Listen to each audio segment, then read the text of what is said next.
자, 여러분 안녕하세요. 오늘은 신론 두 번째 시간입니다.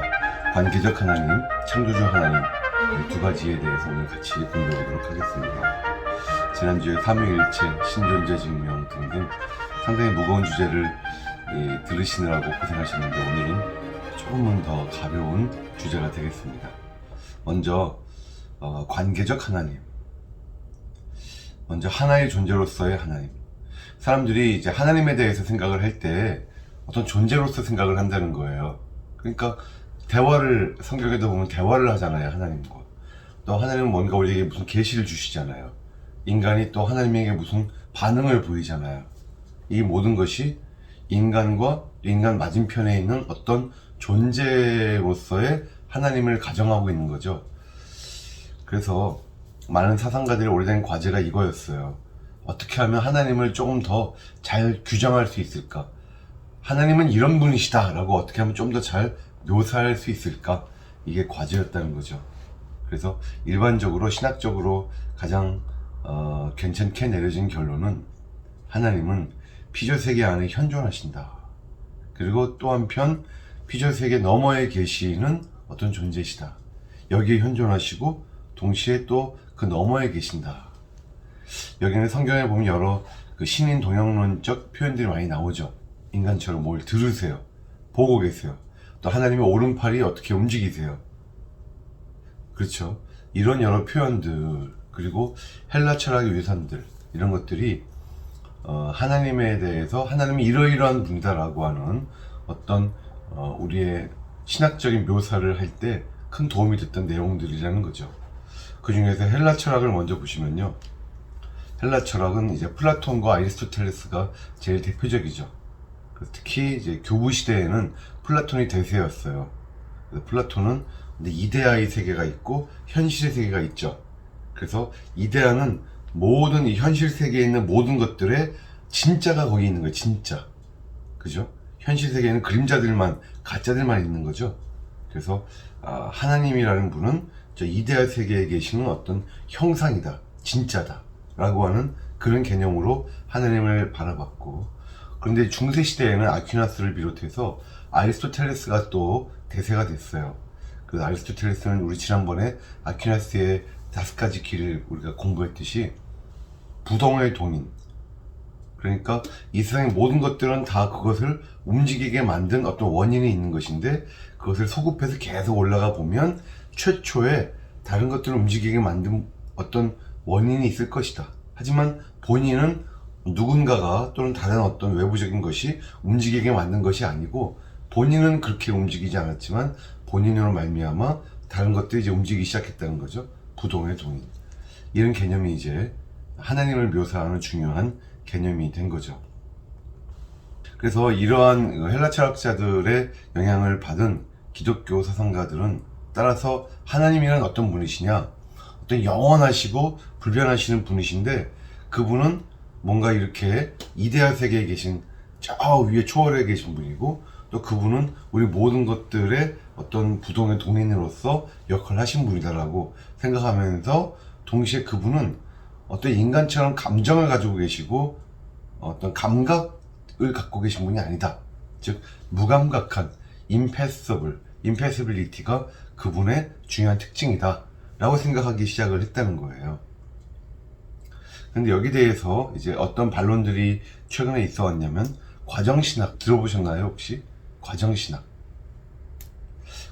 프로세스 테올로지는 하나님은 불변하시잖아요. 여기에 대해서 공격을 하는 그런 내용이에요. 하나님은 분명히 그 피조 세계 속에서 현존하세요. 내재하시는 거죠. 그렇다고 그러면 하나님은 자신의 피조물들과 함께 그 역사 과정 속에서 경험을 해 가신다는 거예요. 영향을 받으신다는 거예요. 이게 무슨 말이냐면요, 이런 얘기예요. 오늘의 하나님은 어제의 하나님과 다르세요. 또 내일의 하나님은 오늘의 하나님과 다르세요. 우리도 그렇잖아요. 우리도 오늘 무슨 일이 있을지 모르죠. 따라서 내일 이맘때가 되면 오늘 지금 몰랐던 것을 내일은 알게 되겠죠. 마찬가지예요. 하나님도 뭔가 이렇게 시간이 흐르면서 점점 경험이 쌓이고 점점 어떤 지식이 늘어나시고, 그죠? 마치 피조 세계의 우리와 비슷한 모습을 갖고 계시는 것처럼 생각하는 이러한 신학. 원래는 철학이에요. 과정 철학인데 이게 과정 신학으로 이제 나중에 들어왔죠. 우리 일반적으로 기독교에서 복음주의 신학에서 도저히 받아들일 수가 없는 신학이에요. 그래서 과정 신학은 이건 말도 안 되죠. 하나님이 그렇게 바뀌시고 불변하시지 않으신다면 우리가 어떻게 그런 하나님을 평생 의뢰하고 살 수 있겠나요? 그분도 실수가 있으실 것인데. 두 번째 또 다른 이단은 뭐냐면 범신론이에요. 들어보셨죠, 여러분? 판티이즘. 모든 것이 신이다 이 뜻이에요. 동양의 종교 사상들 속에서 자주 발견되는데 하나님은 우주의 영혼이시다. 온 우주에 그분이 깔려 있는 거예요. 근데 깔려 있는 정도가 아니라 온 우주가 곧 하나님인 거예요. 그러니까 하나님과 이 세계의 관계는 곧 인간의 영혼 육체와 비슷해요.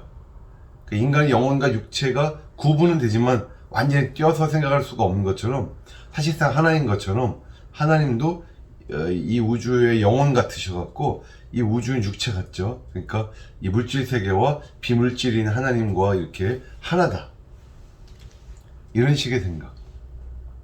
폴 틸리는 이런 말을 했어요. 하나님은 하나의 존재가 아니고 존재 자체다.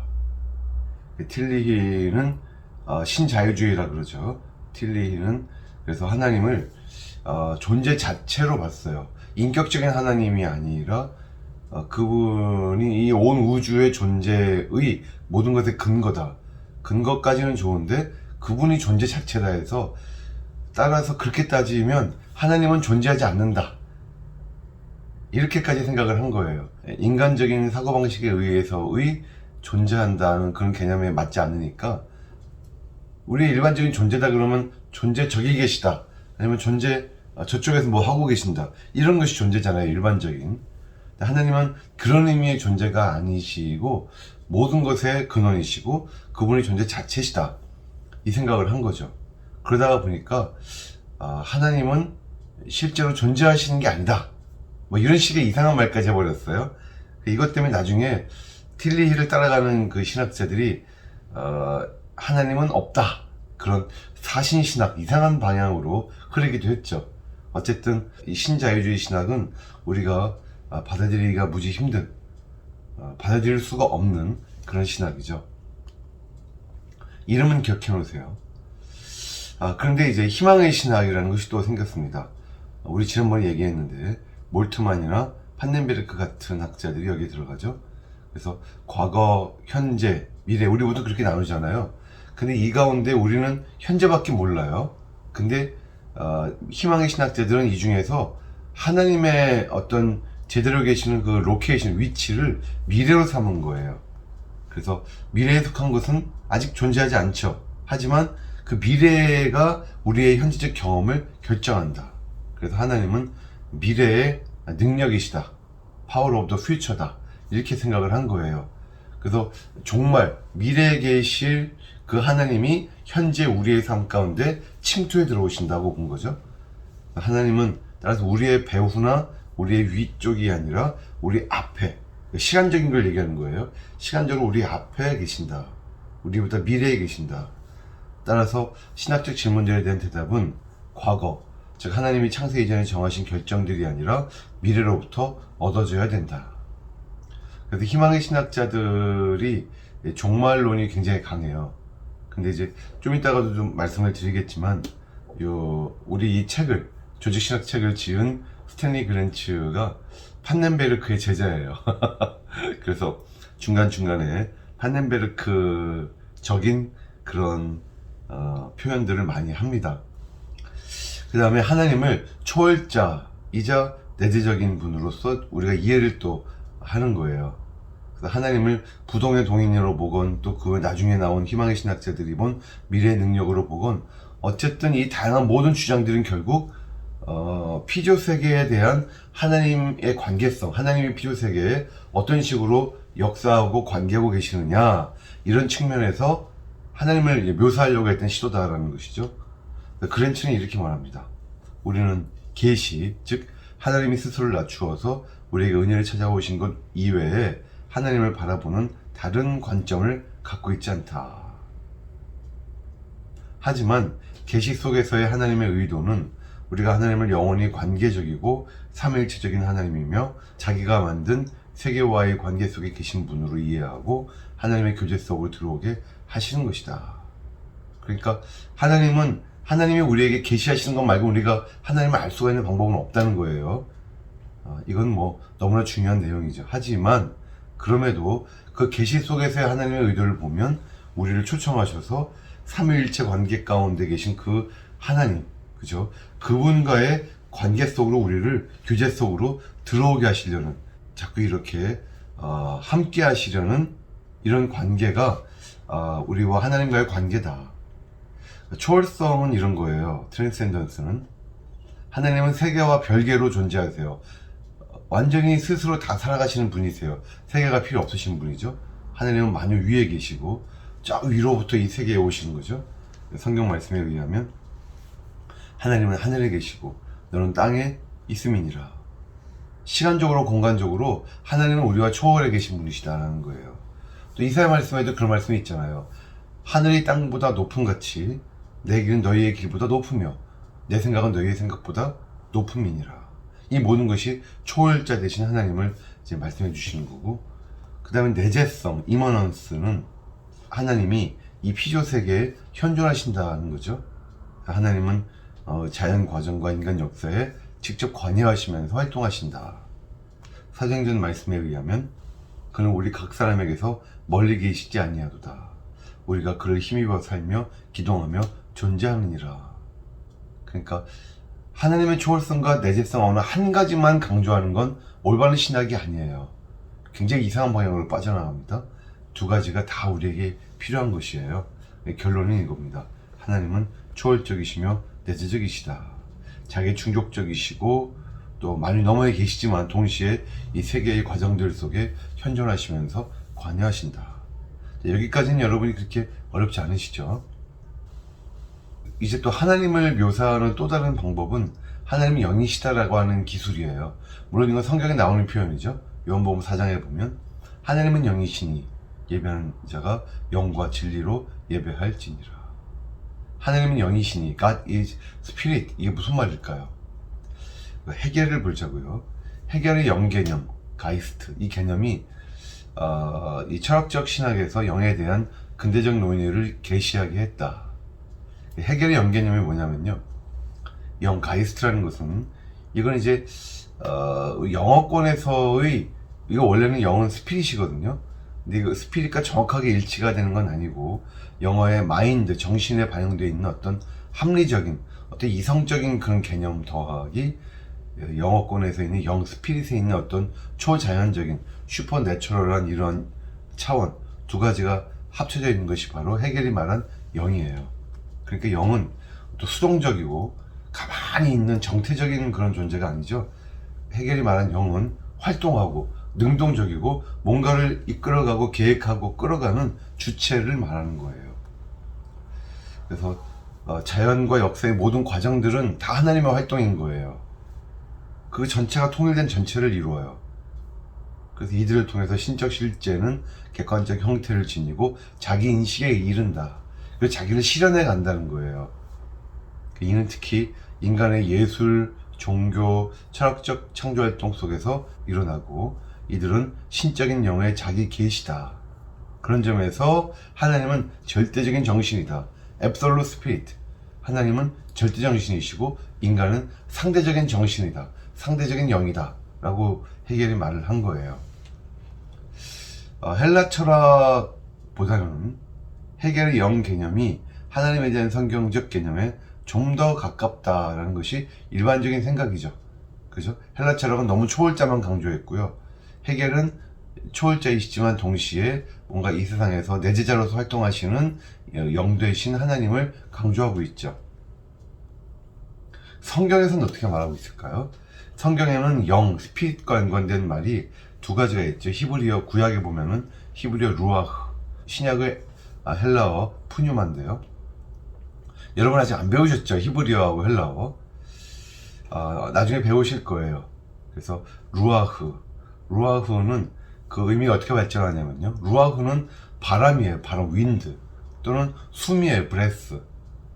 그래서 그런 의미가 있는 루아흐라는 말이, 근데 사람은 숨이 있어야 살아갈 수 있잖아요. 그래서 루아흐는 곧 생명의 원리라는 뜻도 가지고 있고, 아울러 생명의 원리로서 이것은 영이에요. 스피릿. 이렇게 의미가 발전해 나갔다는 거죠. 그래서 루아흐는 생명을 창조하고 지탱시키는 신적 능력으로서, 참고로 여러분 나중에 이제 히브리어 배우시면은 루아흐, 네페쉬, 바사르 세 가지 말을 배우실 거예요. 루아흐는 스피릿이에요. 그리고 네페쉬는 소울이에요. 영어의 소울, 혼이죠. 루아흐는 영, 네페쉬는 소울, 혼, 바사르는 육, 바디죠. 그래서 이게 영, 혼, 육 세 가지의 인간의 구성 성분으로 생각을 하는 신학자들이 있고, 이 세 가지 중에서 루아흐와 네페쉬는 비물질적 영역이고 바사르는 물질적 영역이다. 그래서 이렇게 두 가지로 인간의 구성을 보는 이분법적인 생각하는 거. 어쨌거나 상분법이건 이분법이건 다 이원론이라 그래요. 듀얼리즘. 그런데 그것이 아니라 이 세 가지가 결국은 하나를 가리킨다. 세 가지가 언제나 인간 전체를 가리키는 것이다. 우리가 홀리스틱하다 그러죠. 인간을 전체로서 바라봐야지 한 개로만 바라보는 건 성경적인 그런 방법이 아니다 라고 생각하는 어떤 전인론적인 그런 접근도 있어요. 나중에 우리가 인간론에서 잠깐 더 다루겠습니다. 헬라어 푸뉴마는요 마찬가지예요. 푸뉴마는 스피릿이고, 네페쉬에 해당하는 말이 푸시케, 그리고 바사르에 해당하는 헬라어는 소마나 사르크스가 있습니다. 그래서 푸뉴마가 루아흐와 거의 같은 말이에요. 그래서 성경에서 말하는 하나님은 영이시다라는 말의 뜻은 뭐냐? 첫 번째는 피조물 생명의 근원이시다, 이 뜻이라는 거죠. 그래서 하나님이 생명의 수요자시다. 두 번째는 하나님의 생명력은 그 삼위일체, 삼위 간의 관계 속에 존재하는 거잖아요.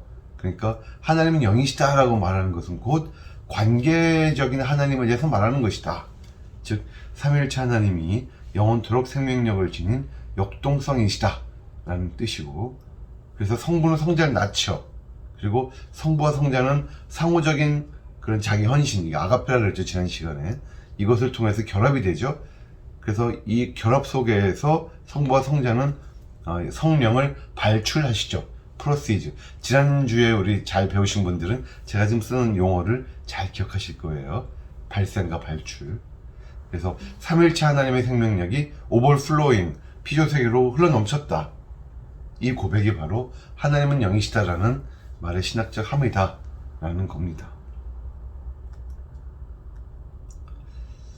인격에 대한 철학적 개념, 또 하나님의 인격이시다라고 표현하잖아요. 우리가 여기 대해서 철학적인 논쟁들이 많이 있었어요. 19세기 특히 독일 관념론자들은 인격에 대한 논쟁을 많이 벌였죠. 먼저 피에테를 보겠습니다. 여러분 나중에 한번 우리 얘기할 기회가 있을 수 있겠어요. 피에테는 칸트의 제자거든요. 여러분 이제 철학하면 좀 머리가 아프시지만 그냥 들어두세요. 칸트의 제자였던 피에테, 그리고 피에테의 영향을 많이 받았던 쉘링, 쉘링의 친구였던 헤겔, 이 네 명을 우리가 독일 관념주의 철학자들이라 그래요. 칸트가 시작했고 헤겔이 완성했다고 보는 거죠. 먼저 피에테를 볼게요. 피에테는 인격이라는 개념은 언제나 또 다른 비교 상대, 또 다른 인격들, 내 인격 말고 저 인격, 이렇게 다른 인격을 전제하는 것이다.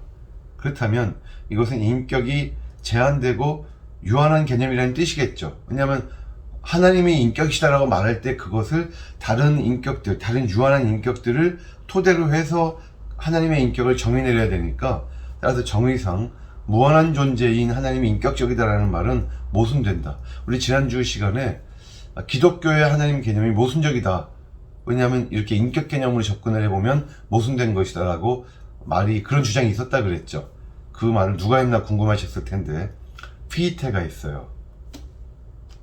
헤겔은 피에테의 주장을 반박을 했어요. 어떻게 했냐면, 인격이란 상대에 의해서 제약을 받는 것이 아니고 오히려 그 상대와의 어떤 관계성에 있는 것이다. 그러니까 인격의 본질은 상대에게 자신을 내어주는 것, 희생에 있다. 자신을 내어줌을 통해서 인격은 상대 속에서 자신을 발견하게 되고 대립은 극복된다. 인격성은 이런 일이 일어나는 정도에 의해서 결정되니까, 따라서 가장 인격적인 존재라면 그분은 실제로는 무한하신 분일 수밖에 없다라고 해결은 생각을 한 거죠. 그 다음에 이제 하나님의 이름, 여호와가 하나님 이름이죠. 야훼. 여기 대해서 보겠습니다. 우리 그 유명한 출애굽기 3장 14절 말씀에 의하면 하나님이 모세에게 이르시되 나는 스스로 있는 자이니라. I am who I am. I am that I am. 또 이르시되 너는 이스라엘 자손에게 이같이 이르기를 스스로 있는 자가 나를 너희에게 보내셨다 하라. 스스로 있는 자, I am이죠. 우리가 야훼, 여호와라고 할 때 도대체 야훼라는 말이 어디서 나왔느냐, 그 의미도 모르겠고 유래도 좀 불확실하다. 하지만 히브리어 하야라는 말이 있어요. 하야, 존재하다, 나타나다 이런 뜻이죠. 하야 동사에서 파생했고, 따라서 존재할 자, 그죠? 나타날 자라는 어떤 그런 의미일 가능성이 있겠다라고 이제 구역학자들이 얘기한다는 거예요.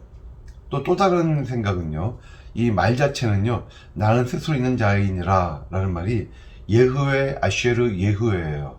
히브리어로 예흐웨 아쉐르 예흐웨. 그래서 그 발음 속에서 여호와, 야훼라는 말이 나왔을 것이다 라고 생각을 보통 하기도 합니다. 제이 필립 하야트라고 하는 미국의 구약학자가 이 출애굽기 3장 14절 말씀의 번역이 네 가지의 가능성을 가지고 있다라고 주장을 했어요. 첫째는 우리가 일반적으로 생각하는 거죠. 나는 스스로 존재하는 자다. I am who I am. 이 말의 뜻은 나는, 그러니까 하나님은 영원히 계시는 그분이다라는 거예요. 영원히 존재하시는 분이다. 두 번째 해석은 나는 나로 인해서 존재한다. I am because I am. 나는 나이기 때문에 나다. 이거죠. 하나님의 존재를 위한 또 다른 외부의 원인이 없다는 것이죠. 세 번째의 번역은 나는 존재하는 그 자이다. I am the one who is. 이 하나님이 참으로 존재하시는 유일한 바로 그분이시다. 이런 번역이에요. 그리고 네 번째의 번역은 나는 장차 내가 되고자 하는 것이 될 것이다. I will be what I will be.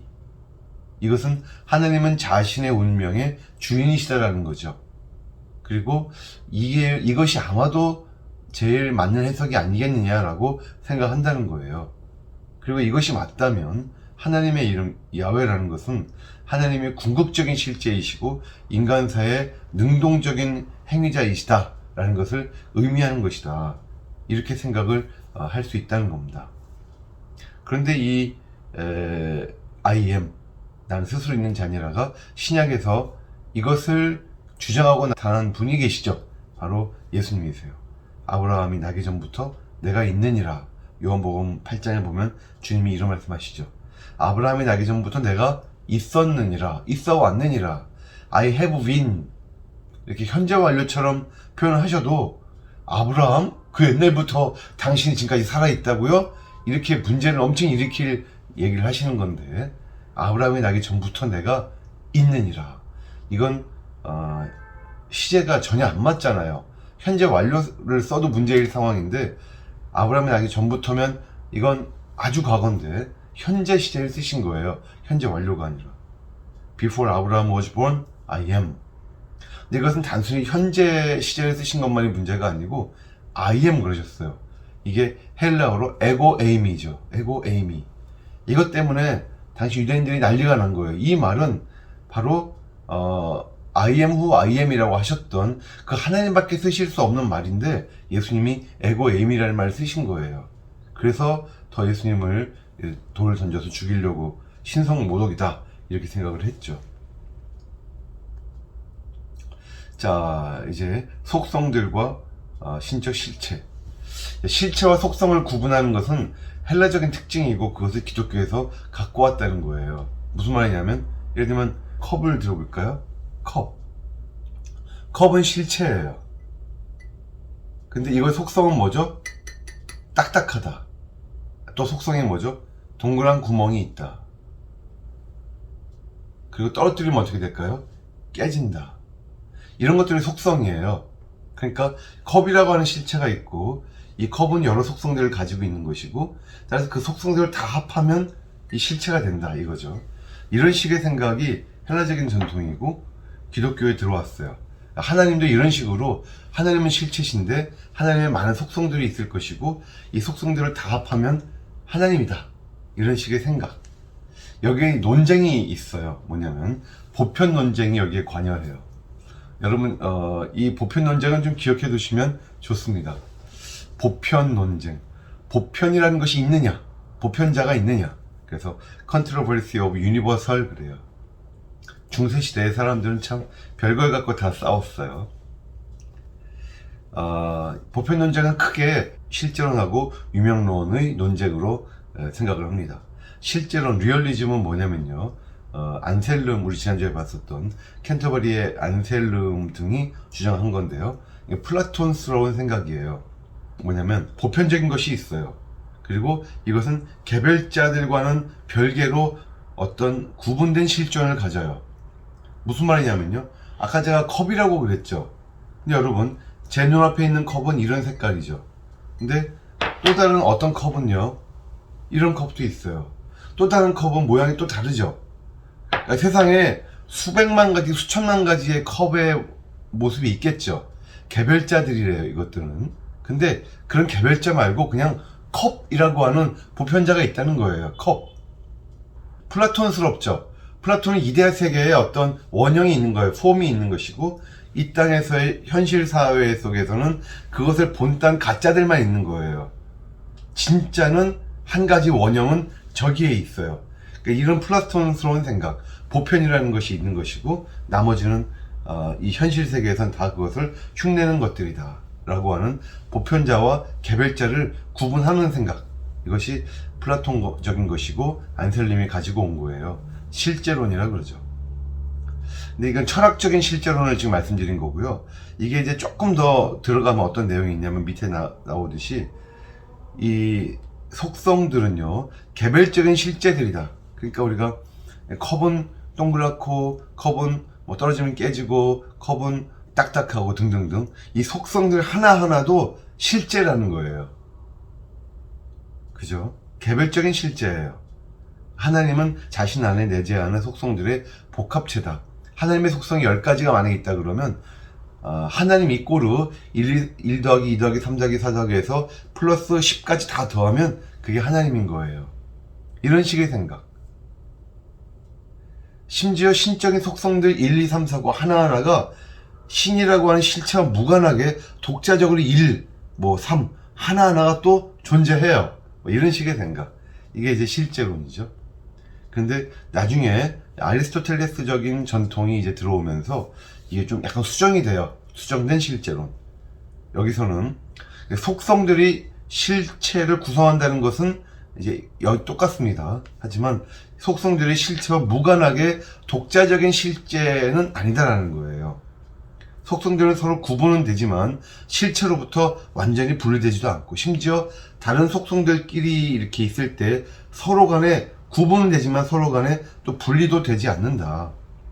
예를 들어서 하나님의 진노, 사랑, 거룩 등 하나님의 각 속성들은 언제나 하나의 전체로서 경험이 되는 것이지 오늘은 하나님의 사랑만 경험했고 내일은 하나님의 진노만 경험했고 이런 게 아니라는 거예요. 언제나 하나로서 전체로서 홀리스틱하게 그죠? 하나로서 전체로서 경험하게 될 것이다. 이게 조금 더 우리의 성경적인 생각에 조금 더 다가갔다고도 볼 수 있겠죠. 그런데 유명론은 뭐냐면요. 노미널리즘. 우리 오커메 윌리엄이 이제 대표적인 학자예요. 참고로 여러분 그 오커메 윌리엄이라고 보통 얘기하지만 윌리엄 오컴이라고도 해요. 근데 그것을 보고 착각을 해갖고 이름이 윌리엄이고 오컴은 성인가? 그건 아니고요. 이 옛날 사람들은 평민들은 성이 없어요. 그러니까 오컴의 윌리엄이라고 하면 오컴 지방에 살고 있던 영국의 오컴 지방에 살던 윌리엄이다 단지 그 뜻이에요. 이름이 윌리엄인 거죠. 어쨌든 이 사람은 이제 수도사였는데 이런 말을 했습니다. 실제는 보편자들이 아니라 오직 개별적인 대상들 속에만 존재한다. 다시 말해서 보편이라는 것은 없다고 본 거예요. 그러니까 우리 아까 실제론에서는요 이런 말을 하는 거예요.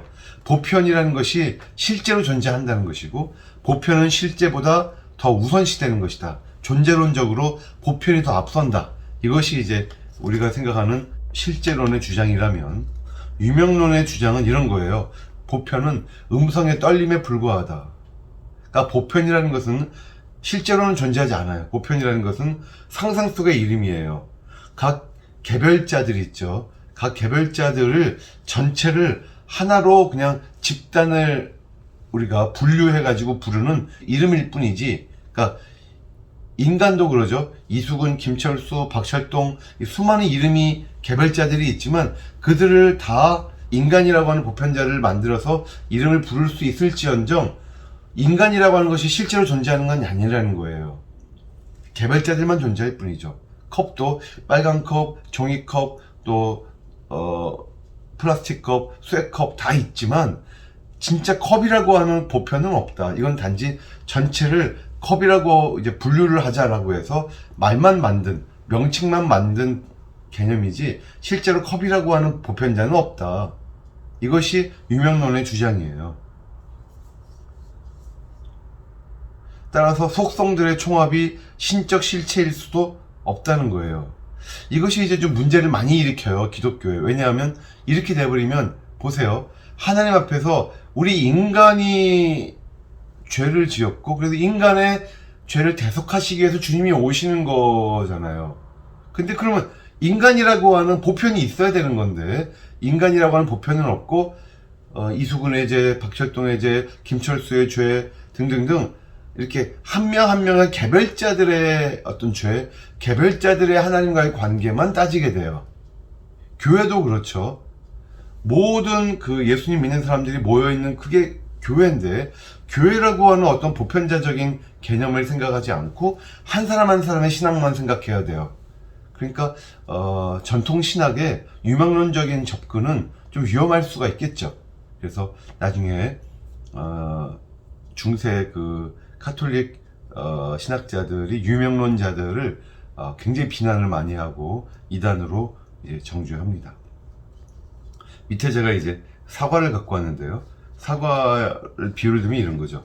이 사과의 속성은 뭐예요? 빨갛다. 또 다른 속성은 동그랗다. 또 다른 속성은 신맛이다. 이런 거겠죠? 그래서 예를 들면 사과 속성이 이 세 가지라고 해보자고요. 이 세 가지 다 더하면 그것이 사과다.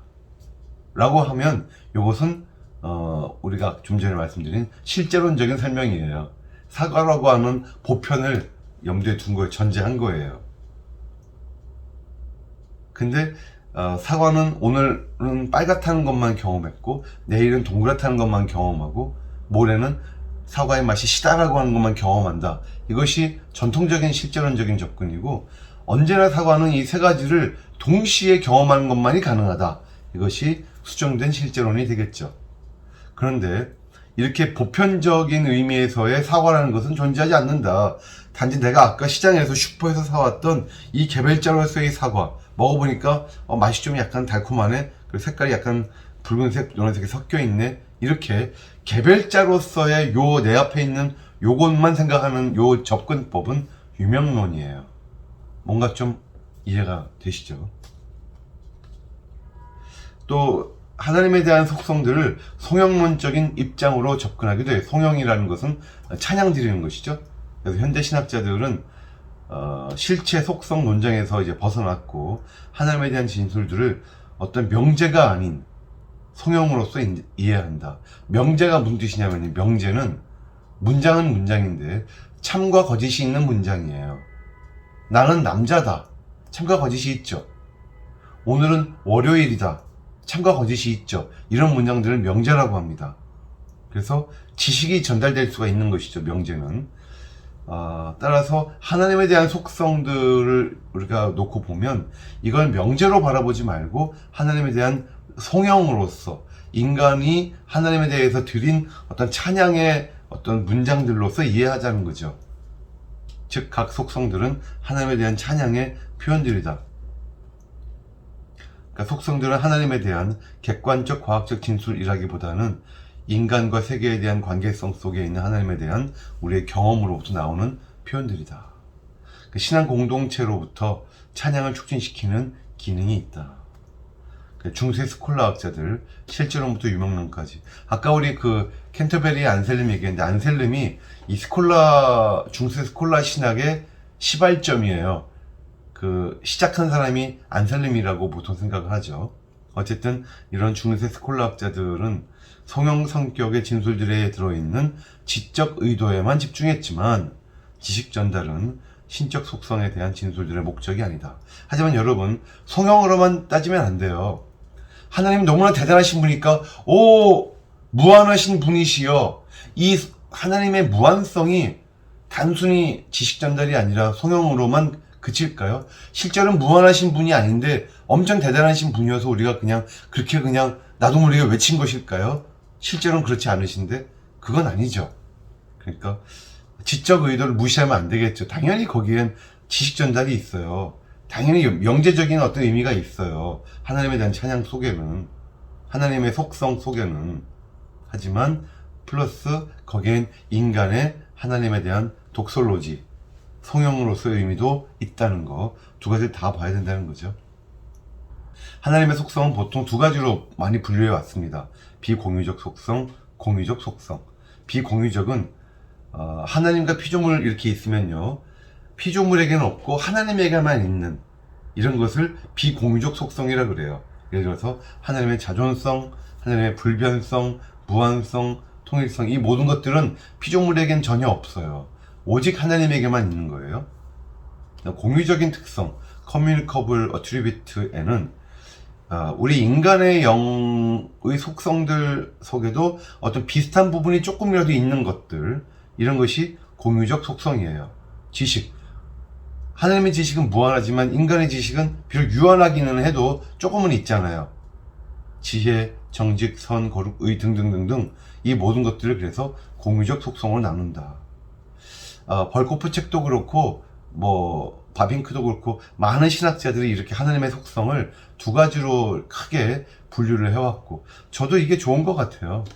왜냐하면 비공유적 속성 그러면 뭔가 하나님의 초월성에 대해서 더 주안점이 두어지는 속성들이고, 공유적 속성이다 그러면 하나님의 어떤 내재성과 연관된 속성들일 수가 있죠. 그래서 하여튼 이게 좋은 분류 같은데, 또 여러 학자들은 또 다르게 분류를 해요. 그래서 맨 밑에 보면 그랜츠가 이런 말을 해요. 속성들을 이 피조세계에 관여하시는 하나님의 관계성을 중심으로 두 종류로 우리가 분류해보자. 그래서 하나님의 영원성과 하나님의 선하심, 이 두 가지로 분류를 해보자라고 생각을 하고요. 또 바르트 같은 경우는 하나님의 속성을, 하나님은 자유롭게 사랑하시는 분이다라고 일단 정의를 내려놓고요. 하나님의 자유와 연관된 속성, 하나님의 사랑과 연관된 속성, 이렇게 나누기도 합니다. 저는 그런데 비공유적, 공유적 이 두 가지 나누는 게 좋아요. 제가 너무 보수적인 것인지. 저는 근데 보수와 진보 그런 구분 자체가 저는 별로 안 좋아요. 지킬 건 지키고 새롭게 나갈 건 나가자. 그게 당연하죠.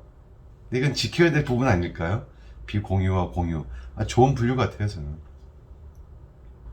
영원하신 하나님. 자, 봅시다. 헬라적인 생각은요, 하나님의 영원성을 무시간성으로 생각해요. 하나님에겐 시간이 없어요. 시간이 인간처럼 1분, 2분, 3분 이렇게 흘러가는 게 아니죠. 결국 이것은 하나님의 초연성, impeccability, 아까 우리 얘기했죠. 어떤 감각이 없으신, 심지어 감정이 없으신 이런 분으로서까지 생각이 진행될 수가 있어요. 하지만 우리의 경험에 의하면 하나님은 보시고 아시고 돌보시고 피조물들의 곤경에 응답하시는 하나님이잖아요. 그러니까 결국 이 impeccability, 초연성은 이건 철학자들의 신의 개념이지, 성경의 하나님은 결코 impeccable 하신 분이 아니라는 거 꼭 기억하셔야 되겠죠. 즉 하나님의 영원성은 무시간적 초연성이 아니라 시간과 관련된 편재성으로 이해하자. 그러니까 모든 시간에 다 계신다는 거예요. 하나님은 모든 시간 속에 현존하시고, 따라서 모든 시간은 하나님에 대해서 현재적이다. 그죠? 하나님은 과거, 현재, 미래가 동시에 현재시라는 거죠. 넘어가겠습니다. 여기 대해서도 드릴 말씀이 아주 많은데 이 정도로 넘어갈게요. 인간은 시간을 과거, 현재, 미래의 연속된 시간으로서만 경험하죠. 제한된 의미에서만 직접적으로 인식해요. 과거는 기억으로만, 그죠? 또는 망각으로, 기억이나 망각으로. 미래는 기대와 소망의 방식으로서만 우리가 인식할 수 있어요. 우린 직접 인식하는 건 오직 현재밖에 없죠. 그래서 영원하신 하나님과 연관된 속성 보통 세 가지가 있다고 봐요. 편재, 전지, 전능. 다 옴니 시리즈죠. 옴니프레젠스, 옴니시엔스, 옴니포텐스죠. 옴니프레젠스를 봅시다. 하나님의 편재는 일반적으로 이런 거예요. 하나님이 만물에 언제나 모든 것에 가까이, 모든 만물에 다 가까이 현존하신다. 근데 새로운 이해는 이겁니다. 과거, 현재, 미래 중 그것이 어디에 속했든 모든 만물은 하나님에 대해서 현재적이다. 독특하죠. 편재 그러면 우리 공간적인 개념이잖아요. 근데 이 새로운 이해는 좀 시간적인 개념으로 바꿔놨어요. 만물이 하나님에 대해서 현재적이다. 옴니시엔스, 옴니션스죠. 옴니션스. 전지는 뭐냐? 중세에는 하나님이, 이것도 또 다른 논쟁인데요. 중세에는 하나님이 모든 현실적인, 그러니까 실제로 일어나는 것이죠. 현실적인 액추얼한 사건들만을 아시느냐, 아니면 가능한 파서블한 사건들을 다 아시느냐. 이걸 이제 우리가 중간 지식이라고 하는 또 다른 논쟁인데요. 그건 다음에 시간이 되면 한번 다시 말씀을 드리겠습니다. 그래서 하나님의 지식이 어디까지에 미치느냐 이거예요. 그런치는 이렇게 말합니다. 전지란 하나님의 이론적인 지식보다는 하나님의 세상을 온전히 아심에 대해 말하는 것이다. 만물이 항상 하나님 앞에서 현재적이기 때문이다. 여러분, 영화 좋아하세요? 어벤져스라는 영화에 보면 어벤져스 인피니티 워라는 영화가 있죠. 거기서 이제 닥터 스트레인지가 나와요. 닥터 스트레인지가 그 끝날 무렵에 자기들이 도저히 이 타노스라는 적을 이길 수가 없으니까 미래를 다 보고 와요. 이 사람 마술사거든요. 미래를 몇 가지를 보냐면 1400만 605개를 보고 와요. To view alternate futures, to see all the possible outcomes of the coming conflict. How many did you see? 14,605.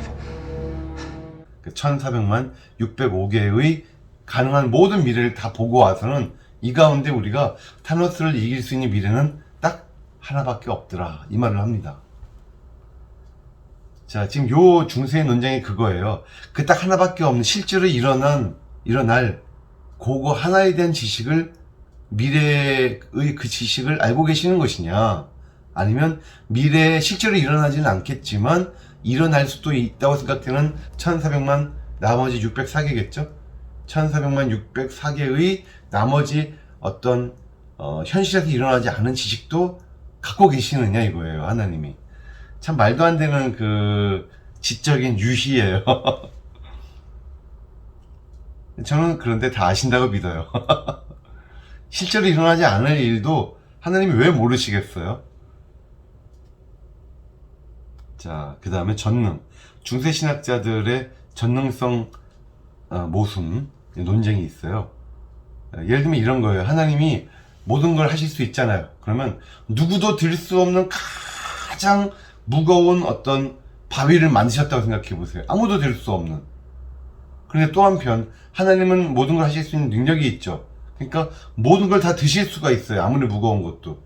그렇다면 아까 만드신 그 바위를 만드실 수가 없는 걸까요? 아니면 만들지만 드실 수가 없는 걸까요? 이런 논쟁.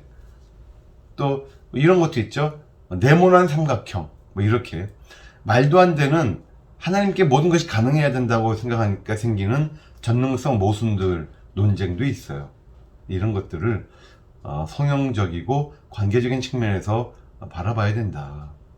그래서 그랜치는 말하기를 전능이란 창조를 위한 자신의 계획을 완성하실 수 있는 하나님의 능력을 말씀하신다. 이렇게 본 거고요. 마지막으로 이제 선하신 하나님에 대한 그 속성은 크게 세 가지를 여기 적어놨죠. 거룩은요, 성경에는 거룩이 세 가지의 의미로 나와요. 초월성, 즉 하나님이 피조세계와는 다르고 피조세계 저 너머에 존재하시기 때문에 거룩하신 분이다 라는 개념. 그 유일성, 모든 신들 중에 그와 같은 신이 없으세요. 어떤 이방인 신들과도 비교가 안 되시죠. 그런 면에서의 거룩성. 그리고 세 번째, 이게 우리가 보통 신학적으로 생각하는 거룩인데요. 도덕적인 강직성이에요. 행하시는 모든 것이 정의로워요. 전적으로 의로우세요. 모든 피조물들에게 항상 공평하세요. 등등. 정의와 공평을 하나님의 거룩으로 보는. 또 하나님의 긍휼. 또 하나님의 어떤 도덕적인 표준. 이런 것이 있습니다. 넘어가겠고요. 이런 것들이 하나님의 중요한 속성들이라는 거예요. 최근에 저희가 이제 테르툴리아누스 얘기를 여러 번 했기 때문에 터툴리안이 했던 얘기 두 가지만 좀 들려드리려고 그래요. The blood of the martyrs. 그러니까 순교자들의 피가 교회의 씨앗이다. 여러분 이런 말씀 들어보셨죠? 너무나 훌륭한 말이죠. 옛날 사람들이 참 이렇게 귀중한 말들을 많이 했어요. 실제로 이 터툴리안은 원래 변호사 출신인데 터툴리안이 어떻게 해서 예수님 믿게 됐느냐, 순교자들의 삶을 보니까 여긴 진짜가 뭔가 있는 것인가 보다 해서 예수님 믿게 됐다는 거죠. 그래서 이렇게 유명한 말도 남겼어요. 터툴리안이 이런 말도 이제 합니다. 그리스도인은 심지어 그의 대적들도 상처를 입히지 않는다. 그래서 터툴리안은 굉장히 금욕주의적인 삶을 살았고, 우리 기독교인들 삶을 강조하는 그런 삶을 살았죠. 이런 옛날 분들의 신앙을 우리가 우리 삶 가운데 중요하게 도전으로서 여겨야 될 것 같습니다. 자, 잠깐 쉬시고 두 번째 시간은 공부하겠습니다. 자, 잘 쉬고 오셨죠? 마지막 시간입니다. 이번 시간에는 창조론과 섭리론을 배우려고 그래요. 먼저 창조론. 하나님의 행위로서의 세계 창조. 자, 우리 사도신경에 보면 전능하사 천지를 만드신 하나님 아버지를 내가 믿사오며 이렇게 고백을 하면서 시작을 하죠. 그러니까 전능하사. 하나님에 대해서 우리가 인간이 생각할 수 있는 가장 중요한 속성은 하나님의 전능성이다 라고 하는 그런 생각을 해볼 수 있겠죠. 그리고 또 한편 하나님에 대한 우리의 고백은요, 천지를 만드신 것에 대한 고백으로 시작을 하는 거예요. 창조는 하나님의 두 가지 행위로 봐요. 첫째는 하나님의 자유로운 행위예요. free act. 하나님은 필연적이지 않은 행위를 하신 거예요.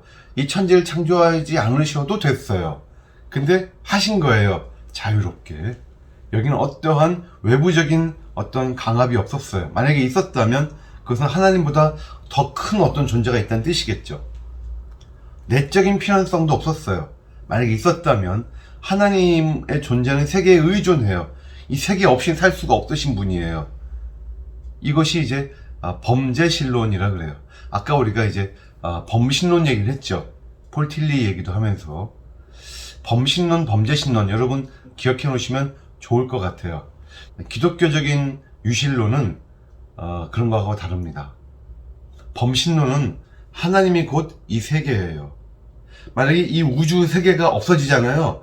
그럼 하나님도 없는 거예요. 이게 범신론이죠. 범죄신론은 하나님이 이 우주와 무관하신 분이 아닌데, 무관하지 않은 정도가 아니라 하나님의 존재를 위해서는 이 우주가, 이 세계가 필요하다는 생각을 하는 거예요.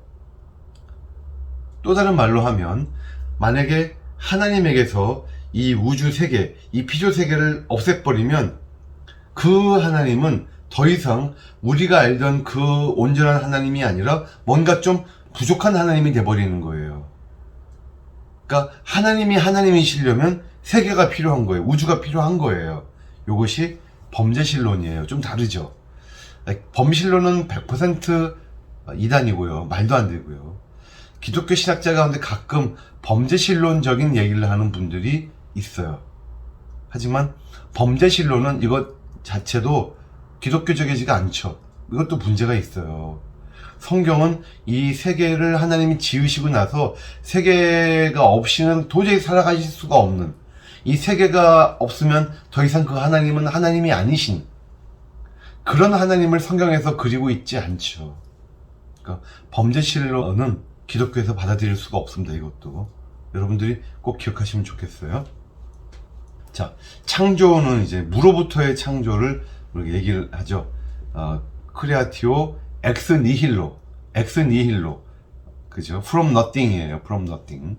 무로부터의 창조. 이것은 아무 재료도 없이 우주를 만드셨다는 의미도 있지만 우주의 존재를 설명하기 위해서 삼위일체 하나님 외에 어떠한 추가적인 원리도 필요 없다. 그런 선언으로서 이해를 또 해야 되겠죠. 하지만 그것만이 아니라 아무 재료 없이 만드셨다는 것도 또한 중요해요. 예를 들면 어떤 실험실에서 만약에 어떤 과학자들이 앞으로 한 10년 정도 후에 실험실에서 어떤 물질을 막 조합해서 생명을 만들었다는 뉴스가 나와도 여러분 절대로 그건 창조가 아닙니다. 그거는 있는 것들을 통해서 만들어낸 것이에요. 하나님은 완전히 무로부터 만드신 것이고 이것이 차이가 있는 것이죠. 또한 창조는 이 프리 액트, 자유로운 행위이면서 동시에 사랑의 행위예요. 러빙 액트다. 창조 행위는 삼위일체 안에서의 그 영원한 삼위 간의 사랑의 관계가 흘러 넘쳐 나온 것이에요. 오버플로잉 한 거예요. 오버플로잉 한 거죠. 그 결과 외적인 대형물로서 창조 세계가 만들어진 것이고, 삼위일체 하나님의 본성은 사랑이죠. 아가페라 그랬죠. 이것은 세계와는 무관하게 내재적으로 이미 실현된 것이에요. 하나님은 세계 없이 온전히 자기 자신이시죠. 이것만 봐도 우리가 알 수 있죠. 이 조직신학 책을 쓴 이 스탠리 그린치라는 분은 이것만 봐도 첫째, 범죄신론자가 아니라는 거고, 또 한 가지는 우리 지난주에 얘기했던 칼 라너라든지 몰트만과 같이 내재적 삼위일체와 경륜적 삼위일체가 같다라고 생각하는, 이러한 생각을 하지 않는, 내재적 삼위일체 자체가 존재한다고 하는 이런 생각을 하고 계시는 신학자다라는 것을 알 수가 있겠죠.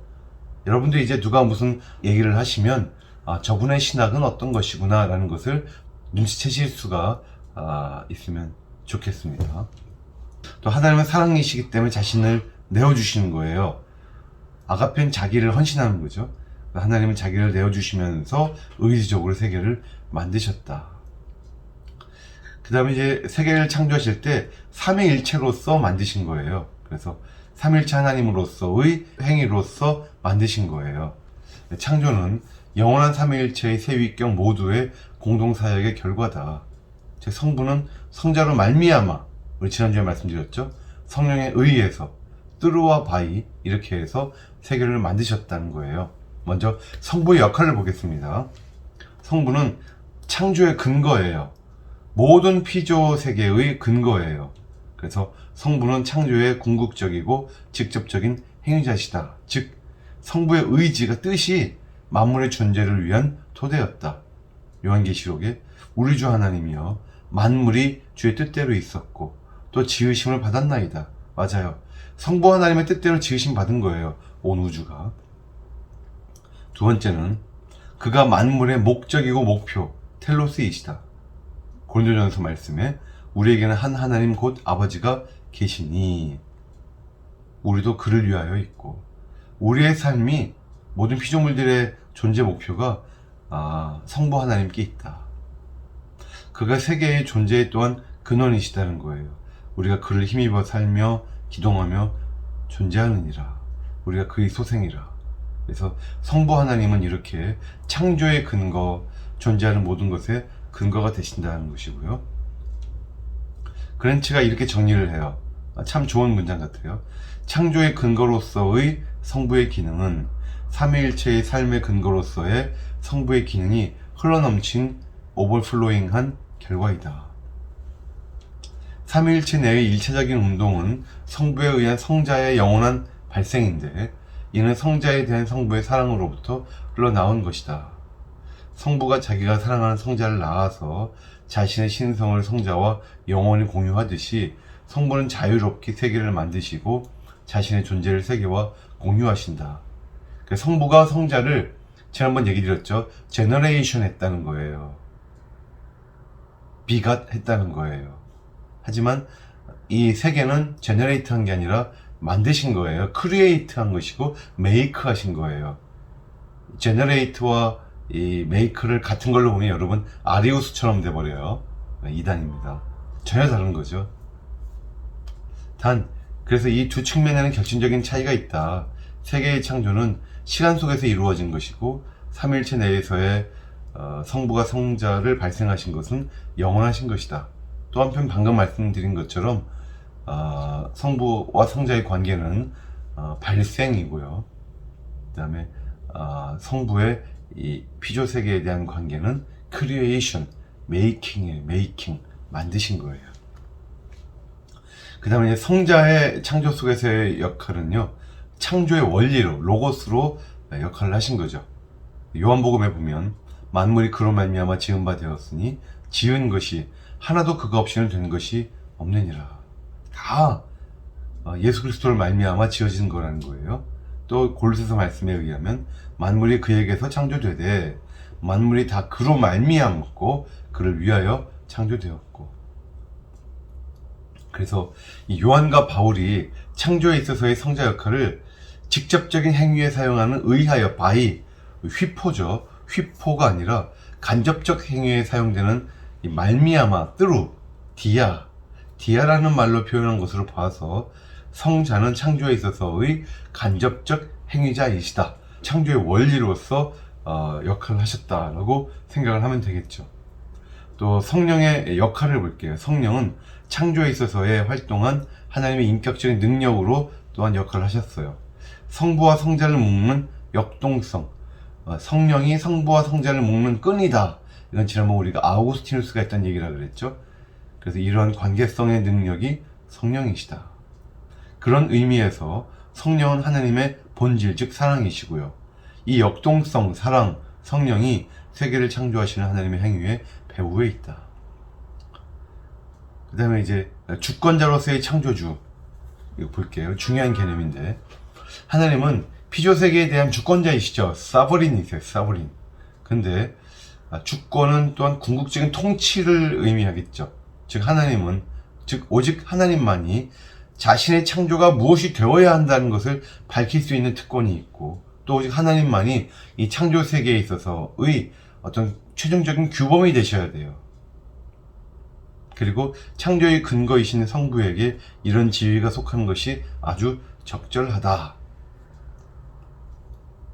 성경에 구약 신약에 다 여러 번 토기정의와 진흙, 유비가 나와요. 이것이 창조의 전 영역에 적용이 되겠죠. 특히 예레미야는요, 하나님께서 이스라엘을 다루시는 것과 연관돼서 토기장이와 진흙 관계를 이 표상을 사용하고, 또 바울은 하나님께서 민족들을 선택하시는 것과 관련해서 사용합니다. 어쨌든 토기장이시고 우린 진흙인 거죠. 근데 하나님이 도저히 예상할 수 없는 방법으로만 행동하시느냐? 그건 아니고요. 하나님은 언제나 자신의 성품에, 사랑, 성품에 일치되게 주권을 행사하시는 거예요. 엿장수 마음대로 막 내키는 대로 움직이시는 게 아니라는 거죠. 여기에서 이제 우리가 하나님의 주권에 대해서 꼭 염두에 두어야 될 것이 이거예요. 현재적 주권과 최종적 주권이에요. 무슨 말이냐면, 하나님이 이 창조 세계에 대한 주권, 통치권이 있으시다는 거 오케이, 인정합니다. 이해가 됩니다. 근데 현실적으로, 실제로 이 피조 세계를 바라보면 정말 하나님이 통치하시나요? 수많은 정치가들의, 수많은 나라들의 전쟁, 또 수많은 인간들의 죄악들, 이런 것들을 볼 때마다 하나님이 정말 다스리고 계신 게 맞나요? 그래, 더 들어가면 심지어 하나님 계신 거 맞나? 이렇게까지 나오는 거잖아요. 지금 그 질문을 하는 거예요. 하나님은 피조세계에 대해서 정말로 주권적이신가? 아니면 피조세계는 자율적인 것인가? 최초 인간의 범죄 이후로 인간은 끊임없이 신적 주권을 거슬러 행동해 왔기 때문에 이런 질문을 하는 거예요. 근데 우리가 지금 그랜치는 아삽의 예를 들고 있어요. 아삽. 10편 73편에 보면 아삽이 불경건한 오만한 자들이 보면 정말 잘 먹고 잘 살아요. 벌 받는 게 아니라, 이것 때문에 아삽이 하나님의 주권에 대해서, 또 하나님이 이 세계 속의 일들에 대해서 도대체 알고는 계시는가? 라고 하는 것에 대해서 의문을 막 던지잖아요. 하지만 그는 성소에 들어갈 때 깨달았어요. 그리고 그 악한 자들이 맞을 그러한 비극적인 최종적인 운명도 깨닫게 돼요. 그러면서 그의 신앙이 새로워진다. 이게 이제 시편 73편이잖아요. 역사 속에서의 하나님의 모든 활동은 그래서 이 종말, 에스카톤을 지향하는 거예요. 그러니까 엄밀히 말하면 종말론적인 그런 측면에서 관점에서 봤을 때 하나님은 100% 주권적이신 게 맞아요. 그러니까 최종적 주권은 100% 확실한 거예요. 하나님이 창조에 대해서 창조 시에 가졌던 모든 최종적인 목표들은 다 이 종말의 관점에서 보면 다 이루어지실 겁니다. 그런데 하나님이 미래에 대해서 그렇게 주권적이시라면 따라서 현재에 있어서도 하나님의 주권을 긍정할 수 있겠다. 하나님이 현재를 에스카톤을 향해서 주권적으로 움직이고 계신다는 점에서, 그리고 하나님의 주권적인 능력이 현재의 죄와 아까 이 인간의 세계의 불완전성 속으로 뚫고 들어온다, 침입해 들어온다는 점에서 그러하다라는 거죠. 근데 이걸 보면 이제 여러분들이 이제 아실 수 있어요. 최종적 주권은 확실한데 현재적 주권도 100% 확실한 거지만, 그럼에도 불구하고 겉으로만 보면은 마치 하나님의 주권이 제대로 이루어지지 않는 것처럼 우리가 오해할 수 있지만, 그 오해를 푸는 가장 중요한 키포인트, 비결은 최종적 주권으로부터 가져와야 된다는 거예요.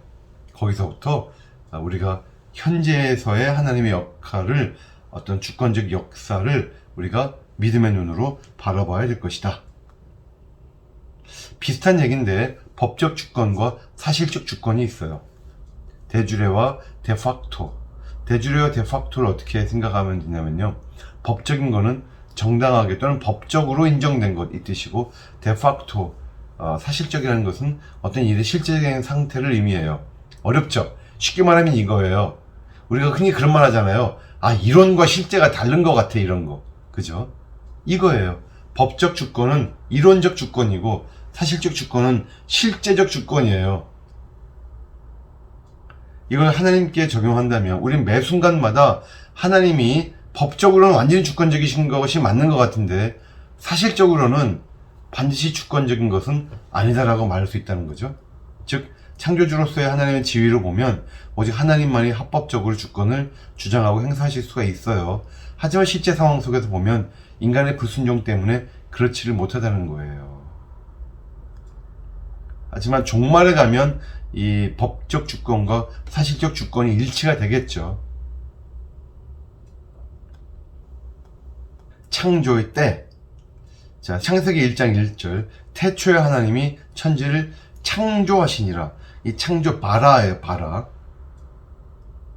아구스티누스는 이렇게 말을 합니다. 하나님은 시간 속에서 세계를 창조하신 게 아니고, 즉 하나님께서 시간이 흘러가다가 어느 순간에 딱 이제 천지를 창조할 때가 됐네 이렇게 하신 것이 아니라, 하나님은 천지를 창조할 때 시간을 같이 만드셨다는 거예요. 시간도 하나님의 피조물이라는 겁니다. 창조 행위는 시간의 시작점을 이룬다. 미래로서의 창조. 그런데 이렇게 과거의 창조가 일어났다, 이미 창조가 끝났다가 아니라 미래의 창조가 또 있다는 거예요. 창조는 과거가 아닌 미래의 사건이기도 하다. 즉 창조는 만유를 마땅히 그 되어져야 될 상태로 이끄시는 사역에 대한 하나님의 미래적 완성이다.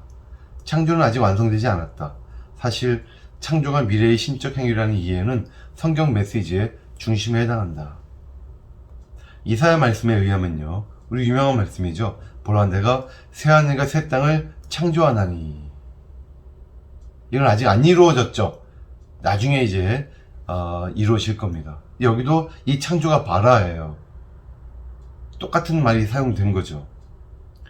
사실 처음에 천지 창조가 있었지만 또 새하늘과 새 땅의 창조, 그걸 우리가 바라보고 사는 거예요. 성경에도 그러잖아요. 모든 피조물들이 지금 간절하게 바라고 있는 것이 바로 그거죠. 탄식하면서 바라고 있는 것이 그거죠. 새하늘과 새 땅의 창조, 그 갱신, 그것을 바라고 있어요. 근데 이제 이것이 첫 창조와 이 새 창조 간의 관계성에 대한 또한 논쟁이 있어요. 이게 완전히 다른 세계가 만들어지는 것이냐, 아니면 약간의 연속성은 있는 것이냐, 이런 거 일단 넘어가고요. 창조를 위한 하나님의 목적으로서의 공동체. 그래서 우리가 이 스탠리 그랜치의 이 조직신학 책의 부제가 그거였죠. 하나님의 공동체를 위한 신학. 그래서 공동체에 대한 강조가 굉장히 많이 돼요. 이 책에. 그랜치가 말합니다. 삼위일체 하나님이 삼위일체적 위격들의 영원한 관계를 말하는 것처럼 하나님이 이 우주를, 이 세계를 창조하신 것은 그 속에서 너희끼리 마음대로 살아라가 아니라 그 속에서 세계가 어떤 하나님이 염두에 두시는 공동체에 참여하게 하시려고 하는 그런 목적을 갖고 만드신 것이라는 거예요. 창조주가 창세기에 보면 최초 인간 아담의 고독에 주목하시죠. 그래서 사람이 혼자 사는 것이 좋지 않다 그러셨잖아요. 그러니까 하나님은 공동체성에 대해서 항상 생각하시는 거예요. 혼자 있는 것을 이거는 옳지 않다고 보신 거죠. 또한 자기 백성들과 함께 거하시는 공동체를 세우시려는 하나님의 의도는 구약뿐만 아니라 신약 전체, 성경 전체의 메시지의 핵심이다. 그래서 예수님이 마태복음 1장에 보면 예수님의 이름을 뭐라고 지으라 그랬어요? 임마누엘이라 하라 그랬잖아요. 임마누엘이 무슨 뜻이에요? 하나님이 자기 백성과 함께 하신다. 그죠? God is with us예요. 이게 임마누엘의 뜻이에요. 그렇게 해서 오신 예수님이 우리 가운데 현존하셨죠. 그리고 그분이 또 다른 올라가시면서 또 다른 보혜사를 보내시죠. 그래서 이렇게 우리 하나님이 자신의 백성과 함께 하시는 이 공동체가 하나님의 궁극적인 목적이시라는 거예요. 오순절 성령 강림 이후로도 성령은 각 개별 인간에게도 들어와서 내주하시지만 또한 교회 전체에 집단적으로 함께 하시면서 우리들을 성전으로 삼으시는 거죠. 결국 예수님의 완성된 사역과 성령의 계속적 사역으로 말미암아서 하나님 자신이 자기 백성 가운데 현존하시고 함께 하시는 거예요. 성경의 비전은 분명하다는 거죠. 인간 구원사 속에서 삼위일체 하나님의 사역의 최종적인 목표는 종말론적인 공동체의 수립에 있다. 자, 근데 여기서 이제 조금 헷갈리시면 안 되는 게, 나중에 우리가 교회론 공부할 때 배우겠지만 교회는 종말론적 공동체예요. 교회 자체가. 그런데 지금 여기서 말하는 종말론적인 공동체의 수립은 최종적인 새하늘과 새 땅에서의 그 공동체를 말하는 거죠. 여기 대해서는 나중에 교회론 배울 때 다시 얘기 드릴 기회가 있을 겁니다. 그 다음에 이제 이렇게 하나님이 정말 공동체로서 우리를 만들어갈 이러한 계획 갖고 우리를 창조하신 게 맞다면 하나님의 섭리도 이러한 공동체성이 깨지지 않게 하시려고 하는 어떤 섭리가 있으실 거라는 거예요. 그래서 아퀴나스가 이제 이런 말을 합니다. 섭리란 뭐냐?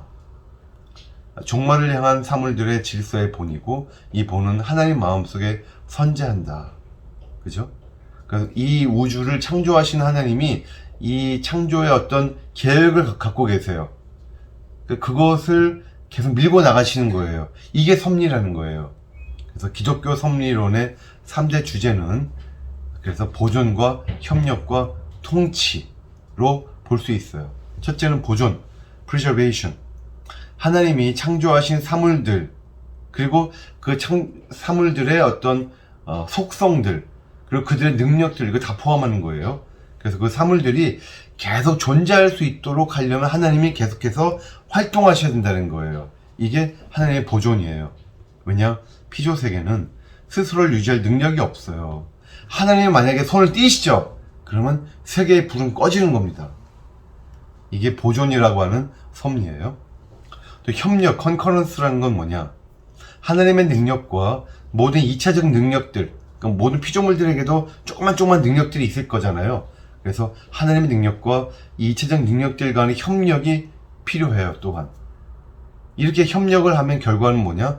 그 사물들의 계속적인 활동이 가능해진다는 거예요.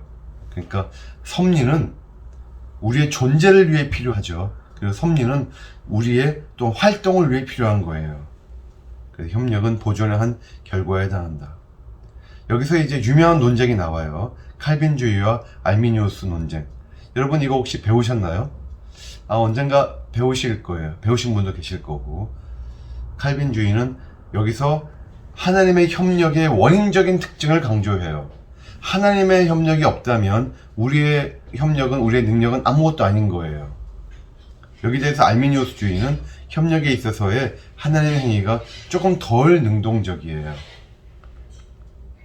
물론 100% 수동적이고 인간만이 능동적이다 이렇게 나가면 이거는 이제 펠라기우스주의 이상한 데로 빠지는 거예요. 여기 대해서 여러분 교회사 시간에 아마 많이들 배우실 겁니다. 세 번째 그 섭리의 중요한 부분이, 그리고 이것이 어떻게 보면 섭리의 제일 중요한 부분이죠. 통치예요. 거버먼트예요. 통치란 뭐냐? 벌코프는 이렇게 얘기를 해요. 통치란 만물을 목적론적으로, 즉 창조할 때 목적이 있었다는 거예요. 이 피조물에 대한, 피조 세계에 대한. 그래서 창조의 목적대로 우리를 다스려 가시는 하나님의 계속적인 활동이 통치다. 근데 계몽주의 시대에 이실론, 디이즘이라고 하는 독특한 또 생각들이 튀어나왔어요. 우주의 수레바퀴들을 하나님이 작동시키신 뒤에는 스스로 돌아가게 놔두신다. 정교한 시계를 만드신 다음에 시계공은 빠지고 시계가 스스로 알아서 시계가 돌아가게 만드셨다. 통치가 굉장히 극소화가 돼요. 이게 이실론이죠. 이실론적 사고방식 갖고 계시면 여러분 안 됩니다. 성경은 절대로 그런 하나님을 말하고 있지 않죠. 윌리엄 뉴턴 클라크라고 20세기 침례교 신학자는 이렇게 말을 해요. 세계에 대한 하나님의 통치를 두 가지로 나눠요. 그죠? 물리적과 도덕적 차원으로. 인간들은 하나님의 도덕법에 의해서 통치하세요. 하지만 이 물리세계는 자연법칙들을 통해서 다스리세요. 이 두 가지를 약간 이렇게 양분시킨 것이죠. 또 스트롱, 조직신학 책을 쓴 유명한 19세기 침례교 신학자인데, 스트롱이 이런 말을 했습니다. 인간에게 여러 악이 있잖아요. 근데 이 악이 있지만 이걸 당장 악을 없애지 아니하시는 하나님이 악을 어떻게 통치를 위해서 이용하시고 계시느냐, 네 가지 원리가 있다는 거예요. 종종 죄를 미리 예방하셔서 범죄를 막기도 하시고요. 또는 죄를 가로막는 장애물들을 죄인의 길 위에 단순히 그걸 놓지 않으시는 걸 통해서 사람들이 어떤 악을 행하게 그냥 놔두시는 거예요. 또 악행을 행위자들이 예견하지 못하고 의도하지 않았던 결과로 이끄셔서 악을 행했지만 그 결과는 전혀 뜻밖의 결과가 나올 수 있도록 하셔서 그 해악을 최소화시키시기도 하시고, 또한 자신의 피조물들의 악한 열정들이 도달할 수 있는 한계를 설정하기도 하신다. 여기서 그래서 특별 은총과 일반 은총의 개념이 또 나오죠. 하나님이 우리에게 주신 여러 일반 은총의 그 개념은 인간의 이런 죄악된 인간의 속성을 최대한 억제하게 만드시는 거예요. 일반 은총을 통해서. 근데 이제 나중에 19세기 자유주의 신학에 오면요, 이 섭리론이 더 이제 강화가 돼요. 중요하게 여겨져요. 그래서 다윈이즘, 다윈주의, 어떤 진화한다고 하는 다윈주의가 나오기 전에는 자연신학적인 게 강조가 돼요. 그래서 아퀴나스처럼 뭔가 이렇게 이 땅에서의 여러 자연적인 법칙들을 잘 추구해서 하나님의 어떤 섭리를 깨달아가는 것이 다윈주의 이전이었다면, 다윈주의 이후에는 어떤 이 모든 진화가 보면 영 엉뚱한 방향이 아니라 어떤 특정한 방향으로 진화가 되고 있더라는 거죠. 그럼 그 방향으로 진화를 이끌 수 있는 힘이 있어야 될 거 아니에요. 그게 바로 하나님이다 라고 생각을 한 거죠. 근데 그러다가 섭리론이 붕괴가 돼요. 섭리론이 붕괴가 됩니다. 20세기에. 왜 붕괴가 되느냐? 제1차 세계대전, 제2차 세계대전 같은 이런 암울한 사건들을 통해서 붕괴가 돼요. 왜냐하면 정말 이거 하나님이 역사하시는 게 맞아? 심지어 하나님 계신 거 맞아? 싶을 정도로 너무 엄청난 비극들이 연이어 터지니까 말이죠. 그래서 피조세계를 하나의 의도된 목적을 향해서 인도하시는 하나님이시다라고 하는 전통적 섭리론이 이제 쇠퇴를 하게 됩니다. 하지만 여전히 복음주의적인 사람들은 여전히 전통적인 섭리론을 가지고 살죠. 자, 피너츠 그림에 나오는 이 스누피의 그 새 친구, 새 이름이 이 우드스탁인데, 스누피가 이런 말을 합니다. 우드스탁과 그의 친구가 내 얘기를 하고 있네. 밑에 보시면 나는 얘네들이 무슨 얘기를 하고 있는지를 알아. 어떻게 알 수 있을까요? 자, 마지막 컷에 보면 얘네들은 내가 걔네들의 불의를 읽을 수 있다는 것을 몰라, 이 말이에요. 그죠? 무슨 말이냐면 인식론적인 거예요. 우리가 하나님께서 하시는 말씀을 어떻게 하면 알 수 있을까요? 하나님에 대해서 하나님의 계시를 어떻게 우리가 깨달을 수 있을까요? 하나님의 우리가 존재론과 인식론, 지난주에 우리가 얘기를 드렸고요. 존재론 자체는 우리가 이제 당연히 존재하시는데 어떻게 해서 인식할 수 있겠냐, 이런 인식론적인 방법에 대해서는 여러 의견들이 있어 왔다 그랬죠. 이 스누피는 불의를 읽어서 그들이 하는 말을 깨달았다 그랬어요. 우리는 어떻게 하면 읽을 수 있을까요? 가장 중요한 거는 뭐니 해도 바로 성경밖에 없습니다. 성경이 하나님의 우리에 대한 계시의 최고의 책이고 또 어떻게 보면 유일한 책이에요. 그 성경을 읽음으로써 그 안에서 성령이 또한 우리에게 조명해 주는 계시가 있어요. 성경과 계시에 대해서는 다음에 다시 다루도록 하겠습니다. 하나님에 대해서 우리가 열심히 공부했는데 좀 부족한 점이 있더라도 여러분 책을 더 읽으시면서 더 보충 공부를 하시면 좋겠습니다. 자, 바깥에 보면 지금 따뜻한 햇볕이, 물론 지금 미세먼지 때문에 함부로 나가지 못하시겠지만 따뜻한 햇볕 때문에 점점 자연이 봄 기운이 완연해지고 있어요. 하나님의 아름다운 창조의 세계를 만끽하시면서 또 찬양 드리시면서 또 독설로지 성령을 올려 드리시면서 좋은 시간들 보내시기 바랍니다. 네, 다음 주에 뵙겠습니다. 감사합니다.